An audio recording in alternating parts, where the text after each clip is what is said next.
Assalamualaikum warahmatullahi wabarakatuh. Perkenalkan nama saya Stefania Adiwijaya dengan NRP 50012011102. Di sini saya akan mempresentasikan tugas dari mata kuliah karakterisasi material, yaitu analisis data, SEM, TEM, dan FTIR.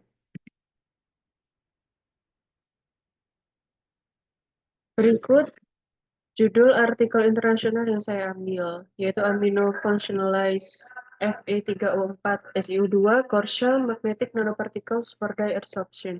Penulisnya yaitu Chun Ronglin, Oksana Ivanova, Lin Chuncheng, Yoteng Seng, Marina Gerashimova, Dmitry Petrov, Alexei Sokolov, Irina Edelman, dan Nikolai Setakov.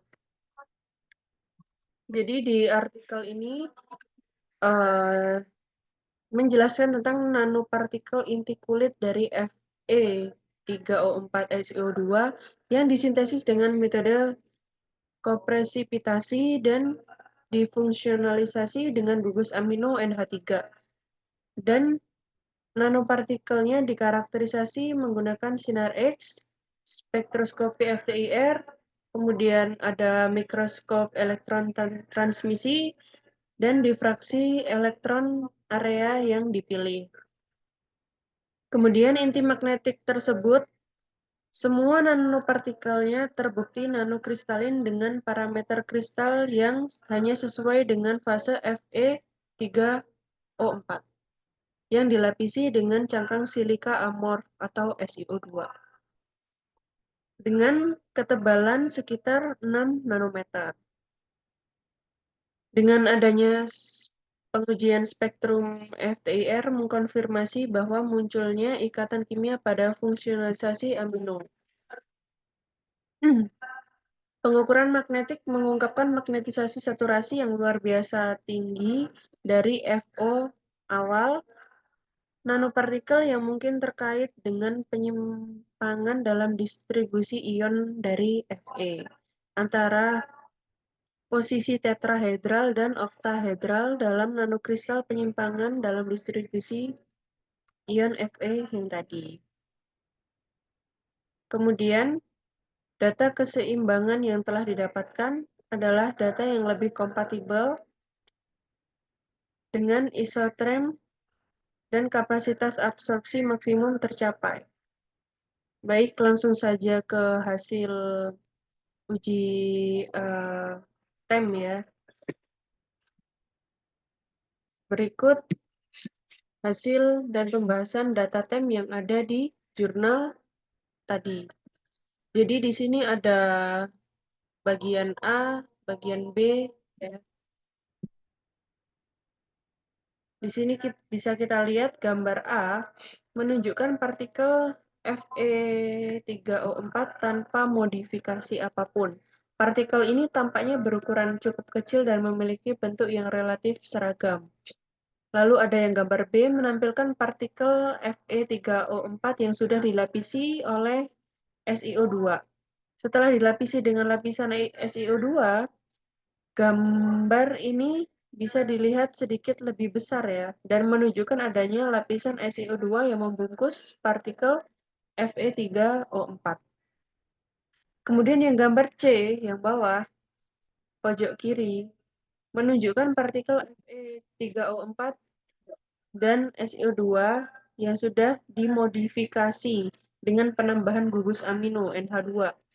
Penambahan partikel pada gambar ini mirip dengan gambar B, tetapi dengan adanya modifikasi kimia yang tidak terlihat secara langsung pada gambar TEM.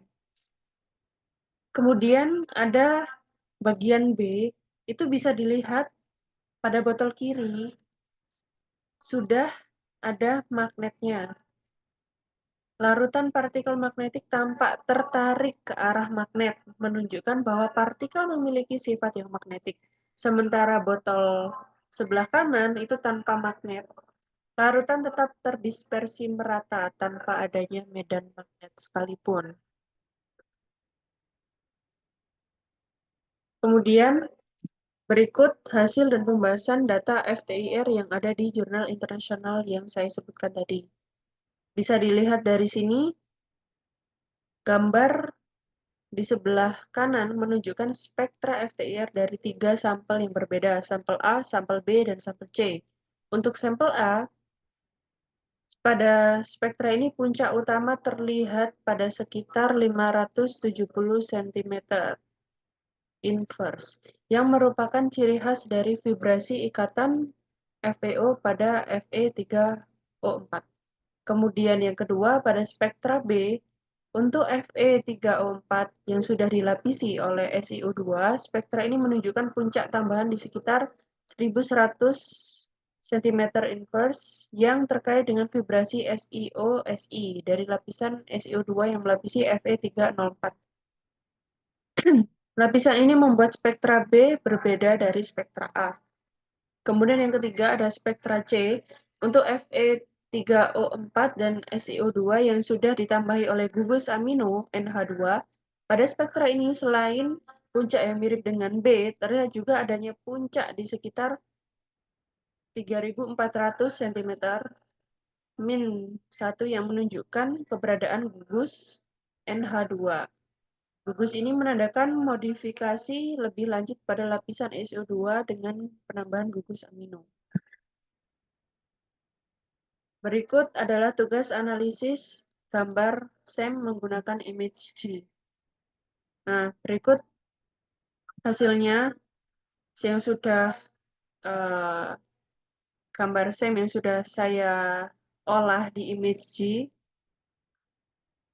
yang didapatkan sebagai berikut. Rata-rata dan standar deviasinya sekitar 2,39 mikrometer, lalu standar deviasinya adalah 0,226 yang menunjukkan variasi data dari rata-rata.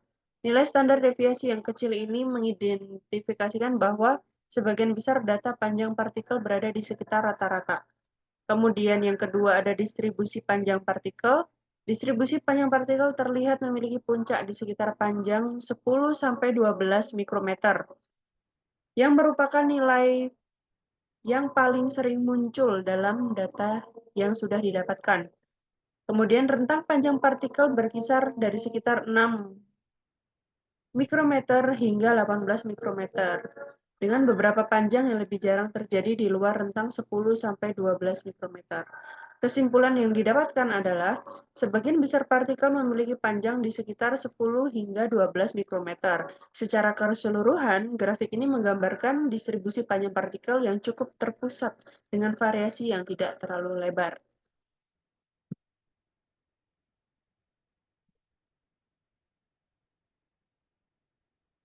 Baik, sekian presentasi dari saya. Saya akhirin. Wassalamualaikum warahmatullahi wabarakatuh.